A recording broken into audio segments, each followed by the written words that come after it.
I will bless the Lord at all times. His praise shall continually be within my mouth. My soul shall make a boast in the Lord. The humble shall hear thereof and be glad. Oh, magnify the Lord with me, and let us exalt his name together. The Apostle Paul says in 1 Timothy chapter 2, verse 1 and 2, and I quote, I exhort therefore that first of all, supplication, prayers, intercession, and giving of thanks be made for all men, for kings, and for all that are in authority, that we may lead a quiet and peaceable life in all godliness and honesty. Let us pray. Sovereign and all-wise God, we gather this day under the calling you have placed on our lives. We celebrate the precious gift of life and accept anew the privilege to pray for your people. Lord, we seek your presence to guide all those who have been called to the high office of public service. Give them supernatural strength for the work and the task that is before them. Lord, give them great wisdom and discernment to make godly decisions for the needs and wants for the people of Wisconsin. Lord, grant unto our governor, our senators, and all of our state representatives the heart of a servant. Bless their families and the work each one will do. Lord, grant to each member of this sacred chamber a longing to deep consideration and compassion in all things. Lord, guide each member of this sacred chamber to embrace the predisposition to take the high road in all debates and programs. Lord, grant each member of this sacred chamber the spirit to pursue justice for all, especially the least, the lost, and the left out of this state and country and at large. Lord, give each member of this sacred chamber holy anger at injustice, oppression, and exploitation of all people, so that you may tirelessly work for justice, freedom, and peace among all people. Lord, give to each of them the spirit of amity and respect for each other as a model of good governance. Lord, may they be ethical and fair in all their dealings and live in awe and reverence of you and enact legislation that honors you and ensures the continuance of our great nation. Command be their prayer. Command be their resolution. Command be their deliberation. Lord, purify their motives. Protect them from pride. Help them bow lest they break, and may they never forget your promise. He who honors me, I will honor. Lord, bless this city. Bless this state. Protect and continue to bless the United States of America. In Jesus' matchless and marvelous name we pray. And all of us say together, Amen. Amen. The Pledge of Allegiance will be offered by the gentleman from the 67th. Pledge allegiance to the flag of the United States of America and to the republic for which it stands, one nation under God, indivisible, with liberty and justice for all. The first item of business is the call of the roll. The clerk will open the roll.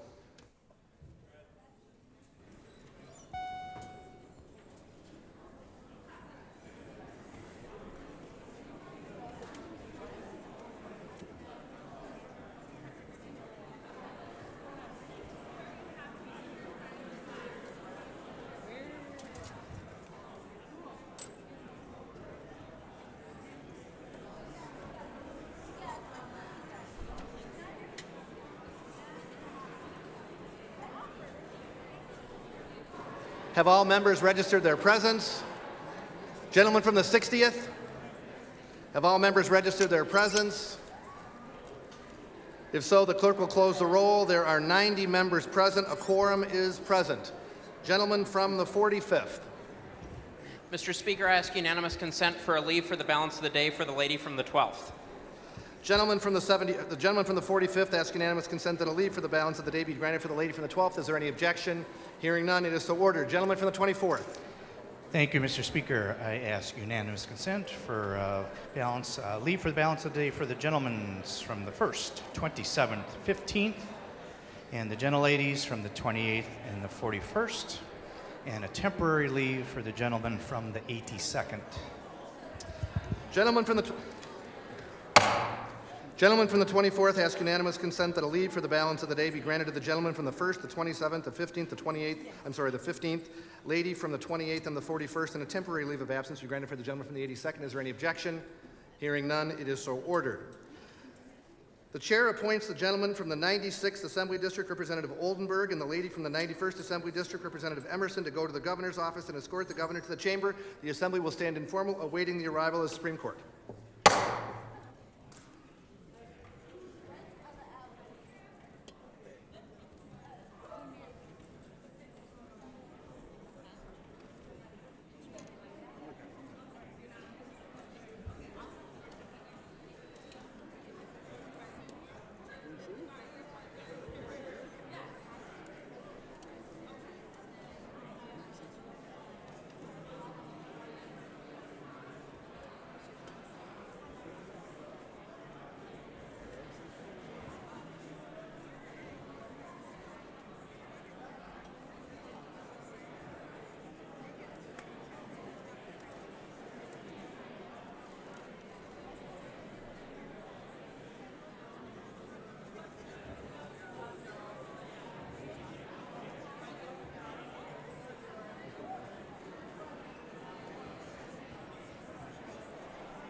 The assembly recognizes the Sergeant at Arms.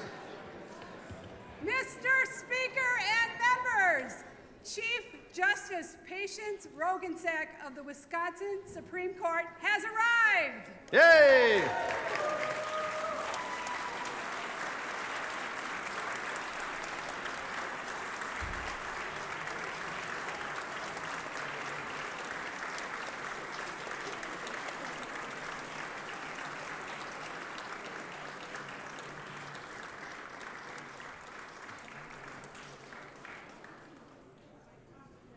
The assembly will stand informal, awaiting the arrival of the Senate.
The chair recognizes the Assembly's Sergeant at Arms.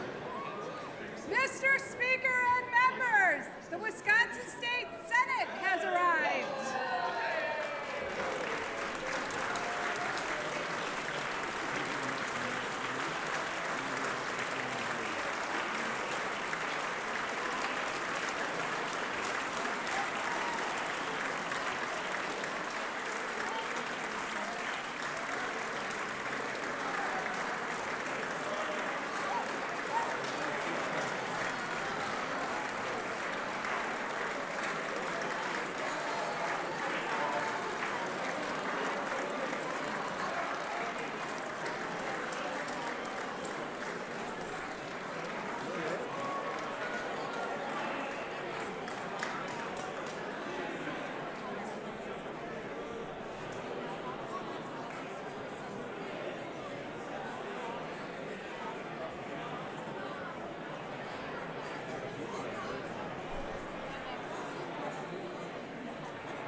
Will members and guests please take their seats?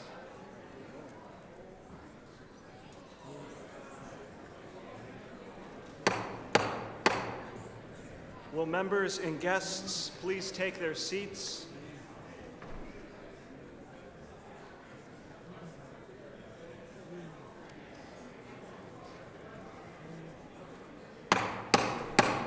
Will members and guests please take their seats?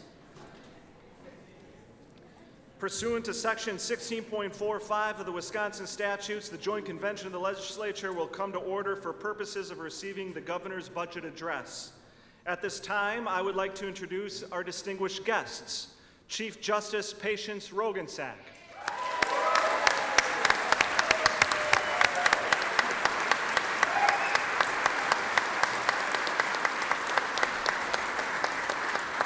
Lieutenant Governor Mandela Barnes,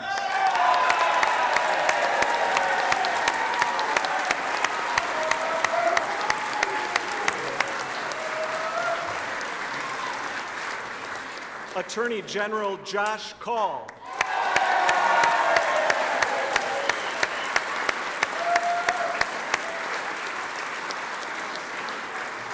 Superintendent of Public Schools Carolyn Stanford Taylor,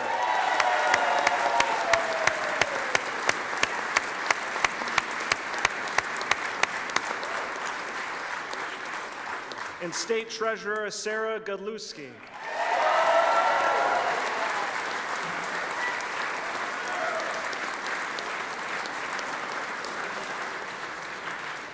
The Joint Convention shall stand in formal awaiting the arrival of the Governor.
Gentleman from the 24th.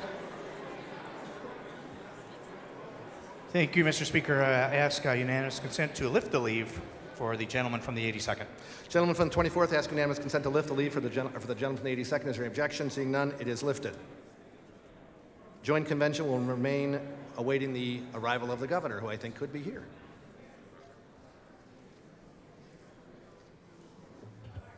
The Joint Convention shall come to order. The Chair recognizes Assembly Sergeant at Arms. Mr. President and members, the Governor of the great state of Wisconsin, the Honorable Tony Evers.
At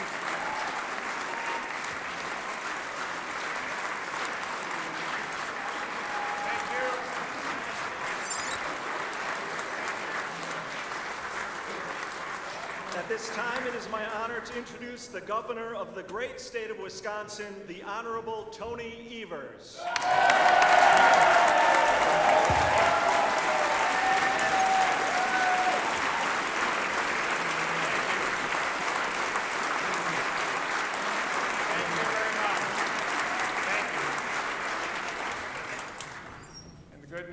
I hit the speaker button this time.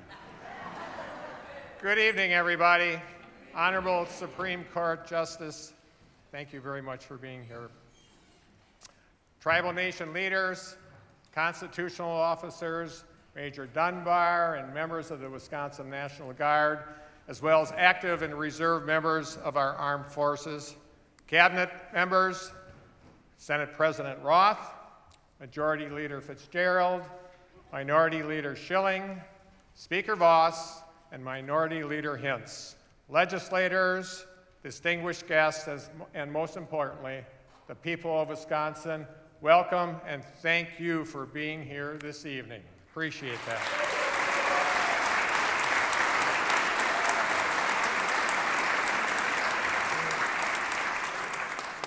My favorite pickleball player, Kathy, is also right up there in the gallery tonight. Thank you, Kathy, always for your love and support.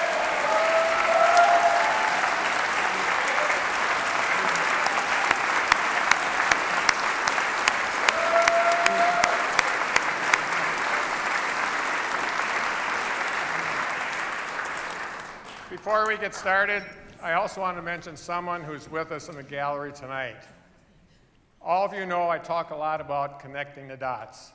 Well, Karen is an operator for the Milwaukee County Transit System. She literally makes connections every day. While on her route one day, Karen noticed a boy alone, freezing cold. She pulled over to make sure he was okay, but noticed the boy wasn't wearing any socks or shoes. So Karen brought the boy onto her bus and kept him safe and warm while she called for help. Folks like Karen embody our Wisconsin values like kindness, compassion, empathy, and respect. Karen, thank you for joining us tonight and for your exceptional work.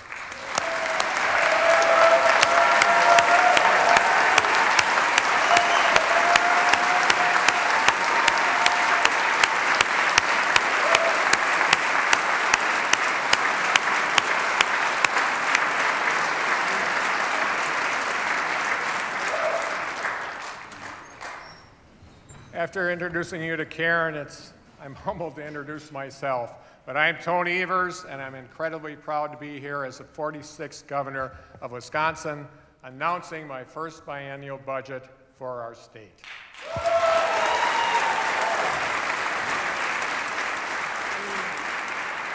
You know, I guess you might say I've spent some time in education, give or take, for a handful of years.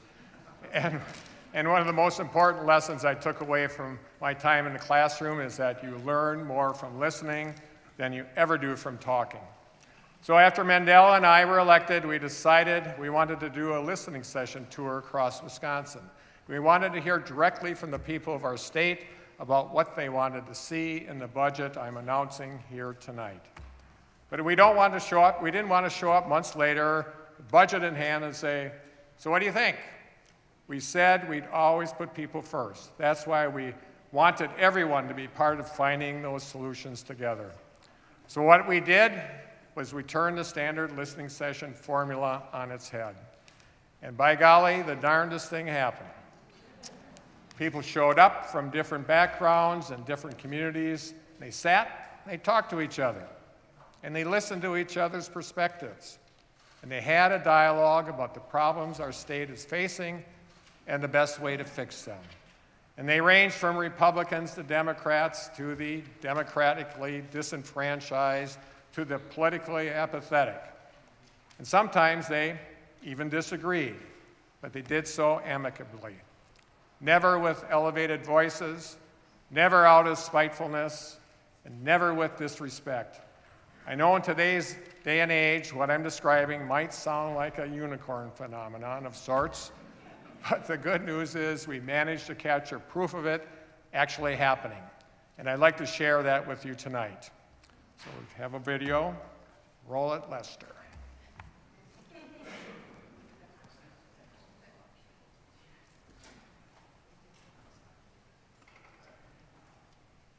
And roll it, Lester. No volume. People like to be listened to. The people that are paying the taxes and the people that are voting, they like to be listened to. They want to tell folks how they want government to run. So it was important for us to get the opinion of people before the budget process even started. These weren't invite-only events, they were open to the public. So we got a broad range of ideas, things that people have thought were important for a long time that have been neglected for the last 8 years. I wanted to make sure that the actual policies and budget items we develop are directly related to people of Wisconsin. So we thought, what better way than to go out and ask them. Specifically coming here tonight to talk about criminal justice reform. Healthcare concerns. Someone needs to advocate more strongly for our seniors. I'm very passionate about the work I do, which is in education. I've been very concerned with the rural economics in the state of Wisconsin. I wanted the governor to know how important public transit is to people across the state. Student debt and student loan reform's another one. I'm interested in helping the environment, so that's what I'm here for. The issue regarding with undocumented or illegal people, I don't get into the narrative. I just think it's a situation that needs to be fixed. There's no way any of your elected officials are going to have expertise in every area they're required to vote upon. So they need to rely on actual experts in the field to help provide them information so they can make educated decisions. This event allowed for what I believe in to actually start to happen, which is those that are closest to the problem are those that are furthest from the resources, but can be empowered to make the most change. I think it's a very powerful and wonderful experience to have people participate regardless of political persuasion. I just see the hope rising in our state. We feel that someone cares. People in power need to hear from the average person. They need to hear the issues, what people are concerned about. The needs of North Central Wisconsin are unique to North Central Wisconsin, and they need to be heard. They need to be part of the way that the state gets governed. I think each individual plays a role in making our state a better place, so I think it's about civic engagement. Just relationships are going to always be at the foundation of how we actually make ourselves better. Like having a connection with people that we may not have is going to make us care about issues that we might not have known about. All these elected officials are walking around the room and listening to the comments of others and really taking it in. I think with being heard, there is going to come an expectation from the community that something will be done with the information that's collected tonight and throughout the state. People care enough to actually come out and do this and spend an evening not just talking at somebody, but interacting with other people. The people of Wisconsin care about the government and want the government to work well. Thank you.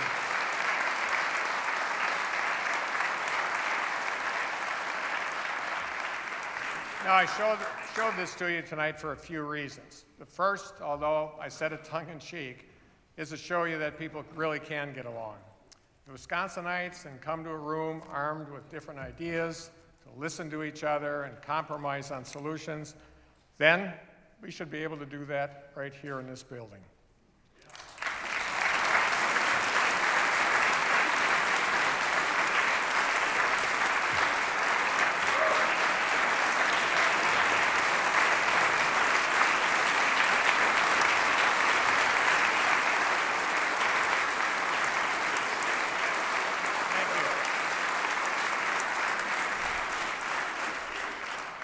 Second, I want everybody to understand how we arrived here. At the end of the day, our budget is about putting people first. It's about creating a Wisconsin that works for everyone, Wisconsin for us. Believe it or not, this is not the Tony Evers budget. It's not the Democratic budget, the Speaker's budget, or the Republican budget. This is the people's budget. And it's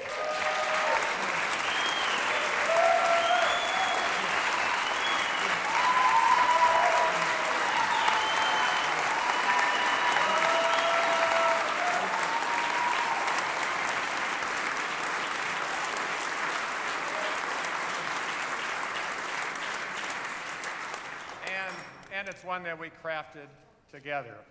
We heard from people like Mary Ann, who lives in Coleman, and Senator Tiffany in Representative Mursaw's district, and Nancy, who lives in Amherst, in Senator Teston and Representative Shanklin's district.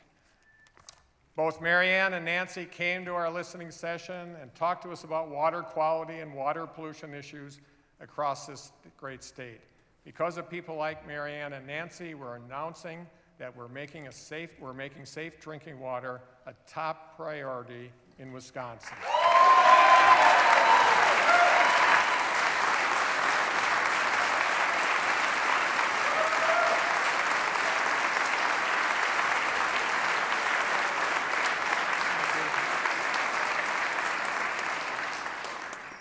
We are authorizing nearly $70 million in bonding to address water quality, from replacing lead service lines to addressing water contamination all across this state.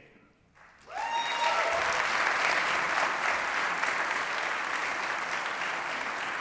I know Representative Shanklin has been working closely with us on this issue too.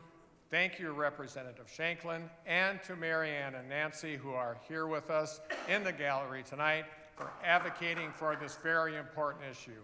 Folks, Mary Ann.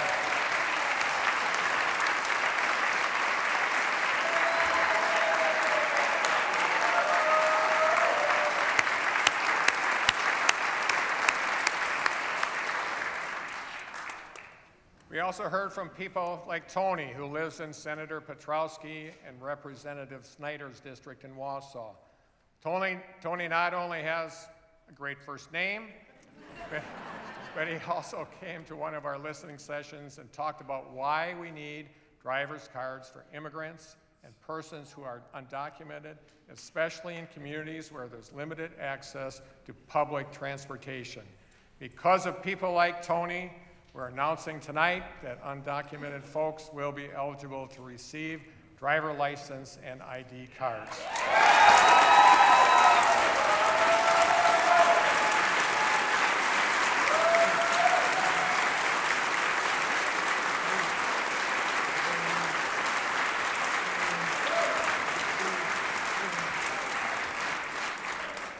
Makes our roads and our communities safer and helps strengthen our economy and Wisconsin families. I know Representative Samaripa has worked on this issue, and Tony is here with us tonight in the gallery. Thank both of you for your work on this issue.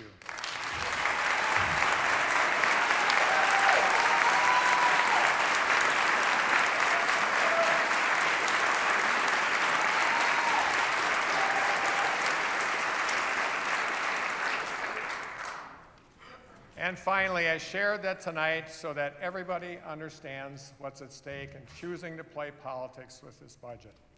We have to be better. We have to be a better version of democracy than we have in the past. At times, we've succumbed to the trivial pursuit of political outposturing. At times, we let partisanship cloud the opportunity for compromise. And at times, we let power be the enemy of the good. So tonight, I want to be clear. This can't be one of those times. We cannot afford to play politics with this budget. Folks, the stakes are really, really high.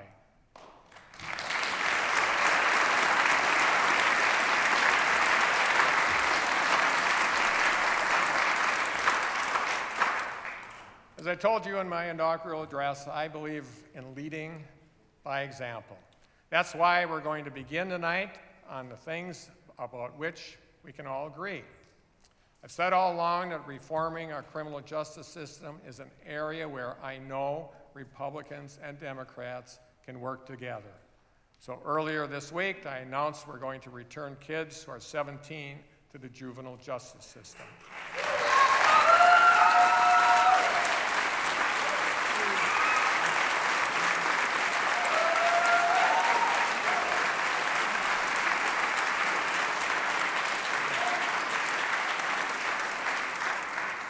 And I'm investing more than $200 million in additional funds so that we can get kids out of Lincoln Hills and get them closer to home as soon as we safely and responsibly can.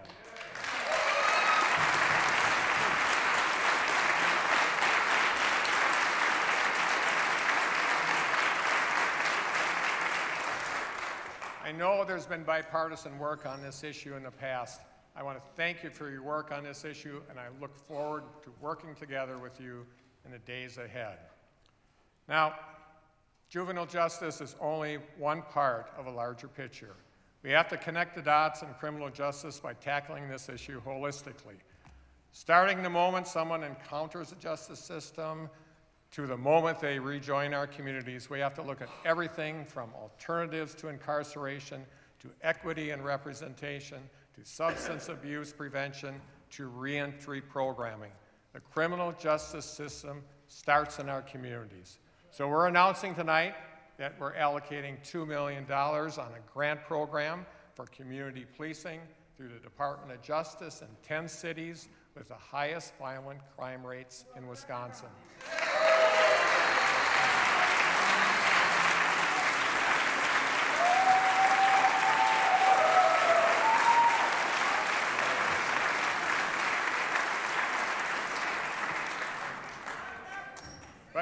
But at the same time, we also need to come to terms with the fact that nonviolent drug arrests are contributing to overcrowding and economic inequity, instability, and insecurity in our state. That's why I announced a few weeks ago that our budget will decriminalize marijuana possession for 25 grams or less.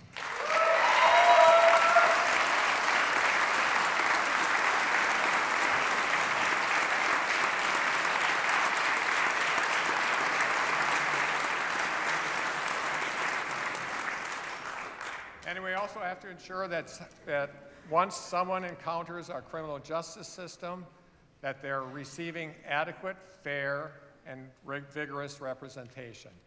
So we're increasing the private bar reimbursement rate to $70 an hour, and we're providing more than 25 additional assistant district attorneys across our state.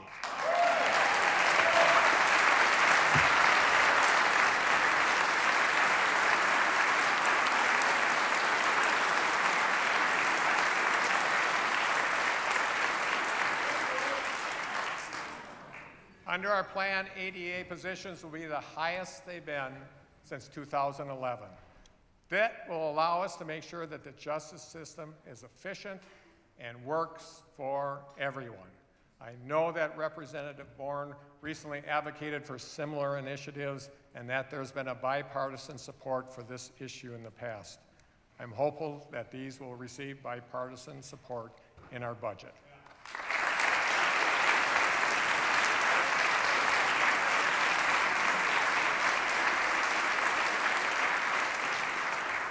Additionally, we need to make sure that while folks are incarcerated, they have the tools to be successful when they re-enter our communities.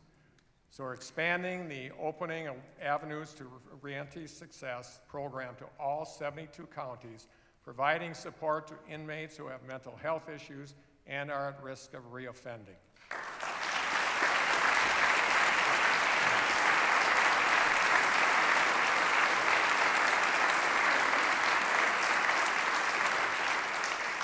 And finally, we have to make sure folks applying for jobs have the tools they need to maintain employment. So we're expanding the Windows to Work program by allowing the program to be in all minimum and medium security prisons and institutions, and that's why we're also announcing tonight that we'll be banning the box statewide.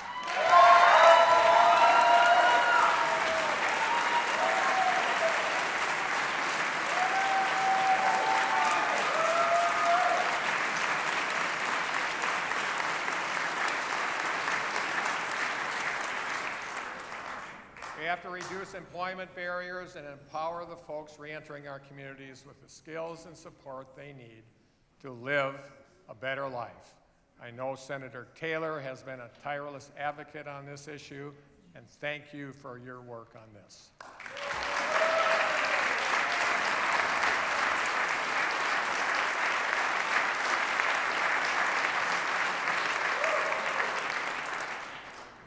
fixing our criminal justice system is not the only area of this budget where we can find common ground. Last session, Senator Darling and Majority Leader Steineke introduced and received unanimous bipartisan support for legislation creating the Interagency Council on Homelessness. The council was chaired by former Lieutenant Governor Kleefisch and offered recommendations for addressing homelessness in Wisconsin. I know that Republicans recently introduced legislation supporting portions of the council's ideas. This is critically important work, and that's why just this last week, I announced that I will be chairing the council myself, and tonight I'm proud to announce that we're accepting each and every one of the council's recommendations and including them in our budget.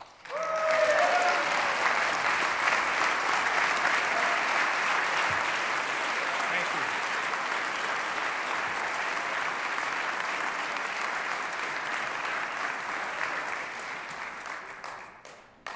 Homelessness and housing insecurity affects kids in the classroom, it affects our criminal justice system, and it affects economic development in our communities.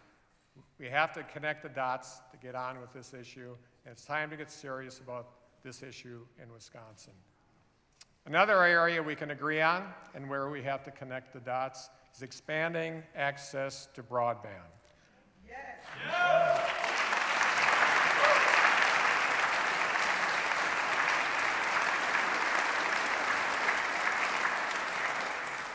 Mary lives in Senator Wirtz and Representative Neubauer's district in Racine and came to one of our listening sessions last December. She's seen how businesses and schools are falling behind because of a lack of broadband and thinks this is a hindrance to advancing all industries and technology. Mary told us not to have access in broadband flies in the face of economic development. Mary is here with us in the gallery tonight. Mary, thanks so much for being here. Mary.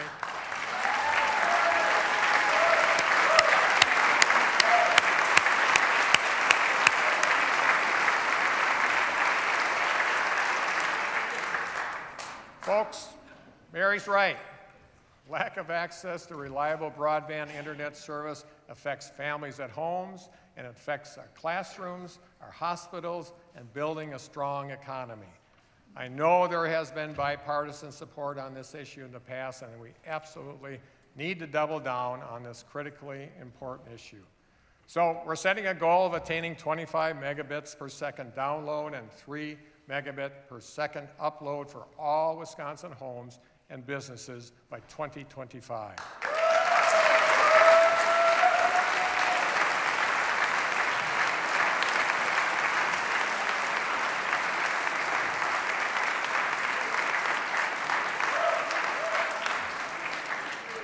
But we're not just setting goals, we're also going to make sure that we actually have the means to achieve them. That's why we're making historic investments in broadband expansion grants, increasing total funding to more than $78 million over the biennium. That's more than 4 times what was invested during the last state budget. And we're going to be targeting those grants to the unserved and underserved communities who need them the most.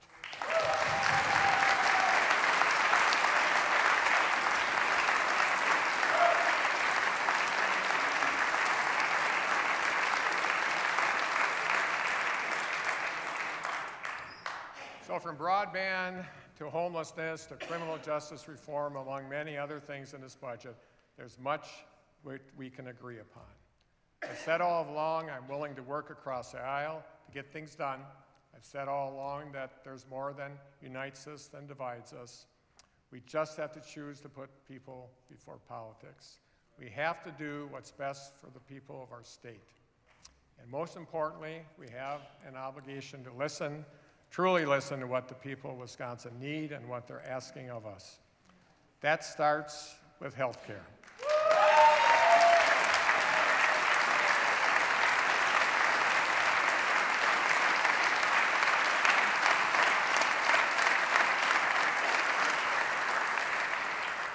I've said all along we need to expand Medicaid in Wisconsin, and according to a recent Marquette Law poll, 62% of Wisconsinites agree. 82,000 more Wisconsinites will have access to affordable, quality health care coverage.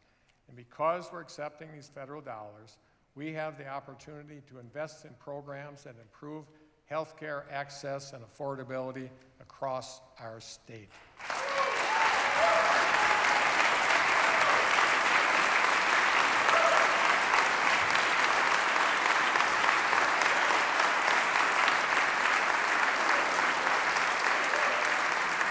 It means that we can invest in programs to address infant mortality and to encourage preventative care like cancer and STI screenings.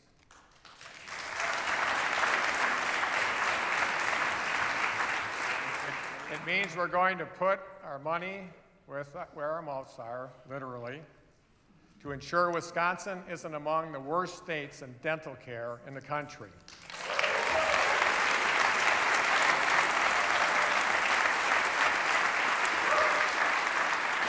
And it means we can expand access to substance abuse and mental health treatment, intervention, and stabilization, especially in our rural communities, for people who are in crisis.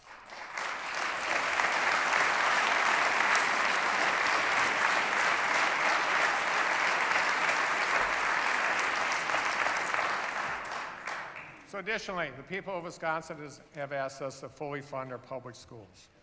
More.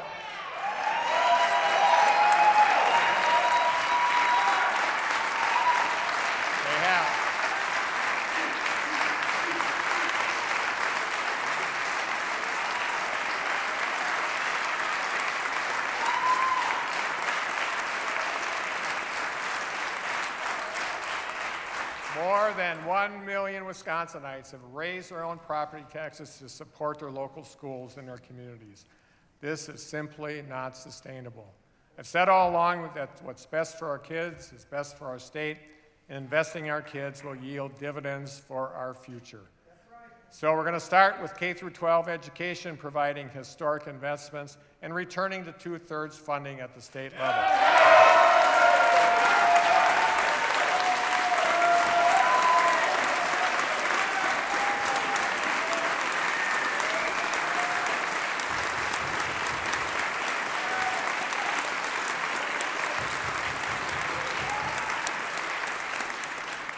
Past decade, we've not only cut public school funding, we've failed to fund programs for our kids with special needs.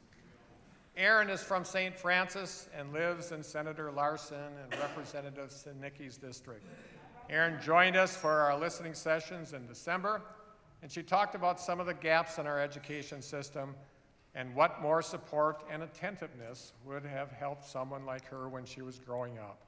Aaron said, special education is important to me because education, sometimes students need extra support. For some students, a little. For some students, it's a lot. But if we don't have the resources we need to access, everybody loses in the end. Because of folks like Aaron, we're making sure that kids like Mac and Abby have the support and resources they need to be successful. So as I told you during the State of the State address, our budget includes an unprecedented $600 million increase in special education funding.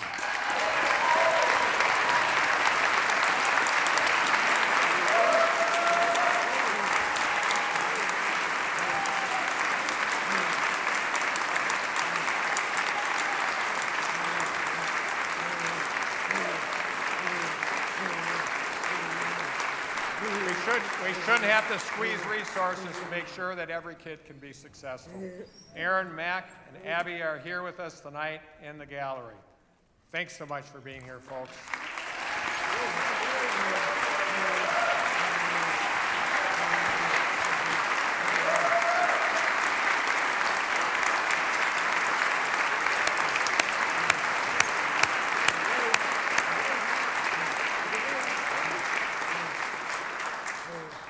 We have to support our kids in the classroom, and we also have to make sure that we're supporting educators who teach our kids too. Wisconsin pays our public school teachers less than a national average, which makes it harder to recruit and retain talented educators. We need to do our part to make sure our educators know that the work they do is valued and that school districts across our state use these funding increases to do everything they can to keep our talented educators here in Wisconsin.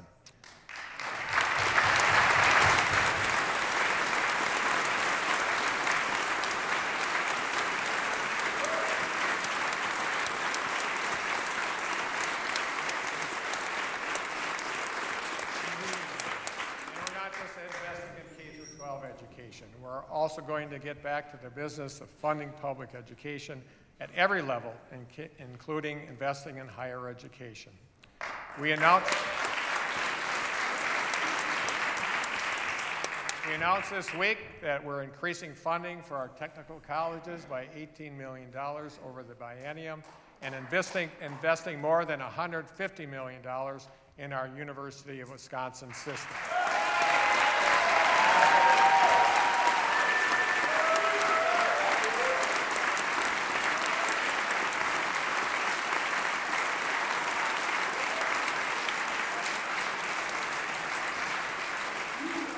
That means we're able to freeze tuition for undergraduate residents in Wisconsin, but our universities shouldn't have to sacrifice affordable for quality education.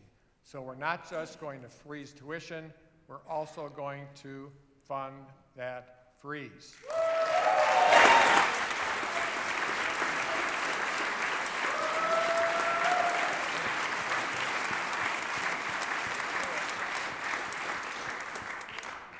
No one should have to struggle paying their bills because they pursued higher education. I've said all along that folks should be able to refinance their loans just like any mortgage.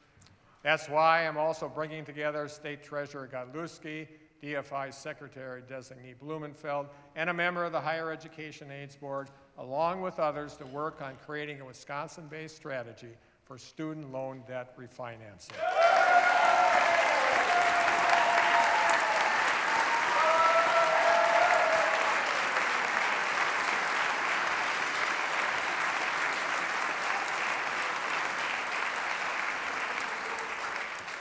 Finally, we're going to make sure that, regardless of whether a kid is born in this country, if they went to a Wisconsin high school and have lived here for 3 years, they shouldn't have to pay more tuition like out-of-state students. They should be treated like any other kid from Wisconsin.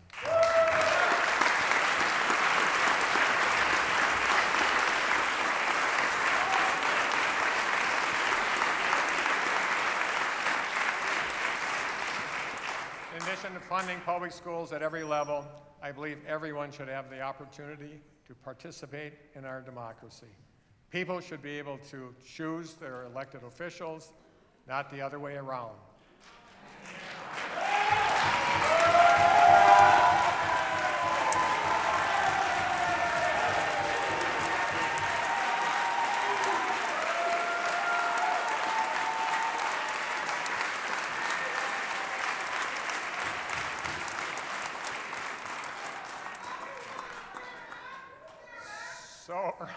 So earlier this week, we announced that we're creating a nonpartisan redistricting commission. And as it turns out, the people of Wisconsin agree. According to a recent Marquette Law poll, 72% of Wisconsinites want nonpartisan redistricting in Wisconsin.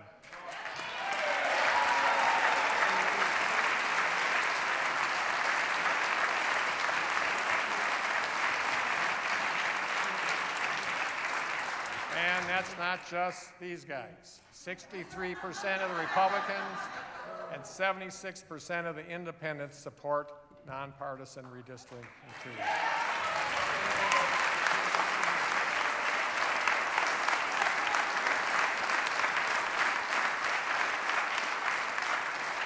I know Senator Hansen has done extensive work on this. Thank you for your leadership.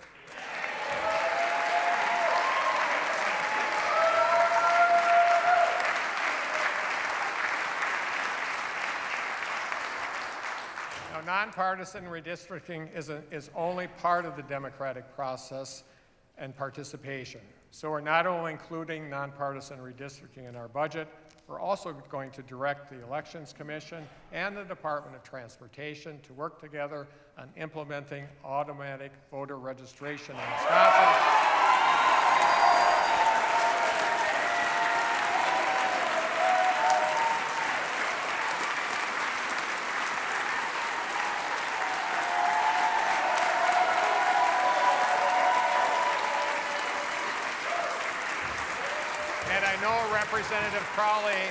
I know Representative Crowley has been working on this issue, so thank you so much.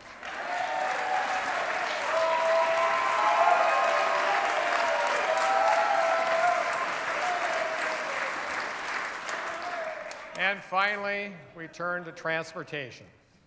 I've said all along that our current approach to transportation is unsustainable. For years, we've kicked the can down the road on this issue, and we can't afford to do it again. According to a 2018 TRIP report, industries like retail stores, tourism, agriculture, and manufacturing bolster about 1.4 million full-time jobs, and they depend on our roads and our highways and our bridges. About $580 billion in goods are shipped across our state each year. Yet our roads rank among the worst in the nation. And according to that same report, our infrastructure problems are costing Wisconsin taxpayers $6.8 billion annually in higher vehicle operating costs, accidents, and traffic delays. That's bad for our economy. It's bad for our pocketbooks. It's time to find a long-term solution to our transportation crisis, and that's what I'm proposing to do here tonight.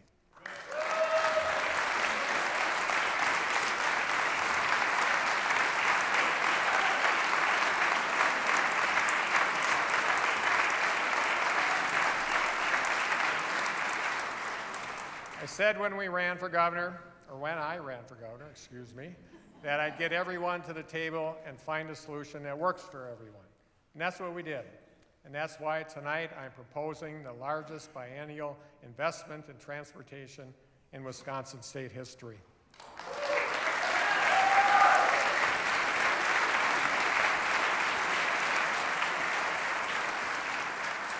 But this won't be a one-time fix. We're going to raise more than $600 million in new revenues to fix our roads, bridges, and highways and make sure that our transportation fund is sustainable for our future.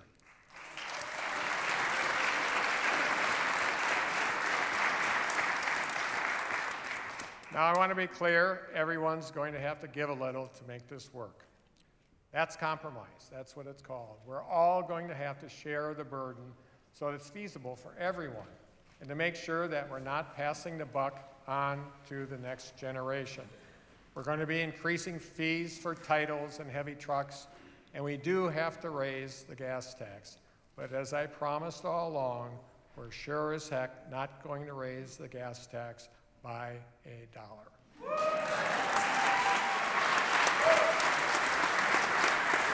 It's going to be less. It's going to be less. We're going to raise it 8 cents a gallon, well below what they did over the river, raising it by 20 cents in Minnesota and 18 cents in Ohio. But the good news is we're also going to repeal a hidden tax that costs you 14 cents a gallon on gas. That means our plan actually makes it possible for you to pay less at the pump than you do right now.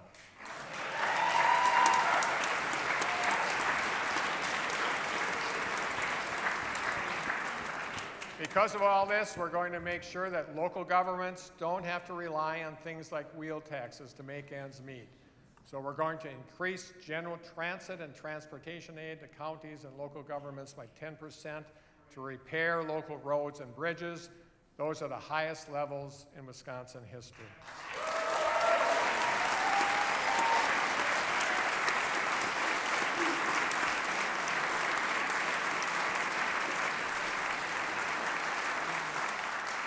And we're going to do all this without having to raid our general funds and jeopardizing other budget priorities like expanding broadband, like fully funding our public schools and reforming our criminal justice system.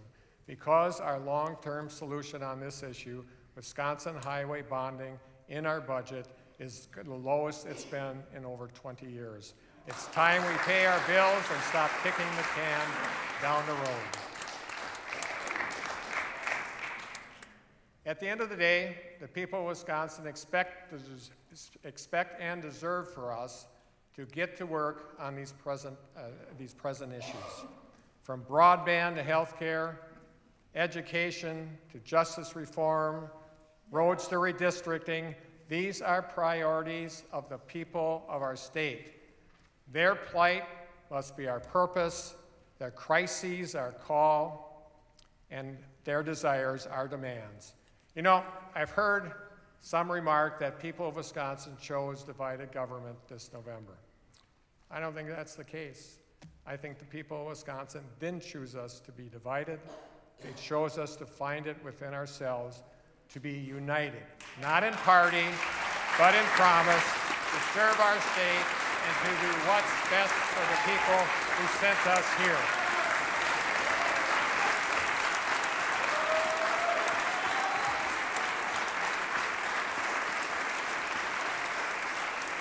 Folks, let's get to the work. Thank you so much, and on Wisconsin.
Chair recognizes the representative from the 5th Assembly District, Representative Steineke. Thank you, Mr. Speaker. I move that the Assembly stand adjourned pursuant to SJR 1.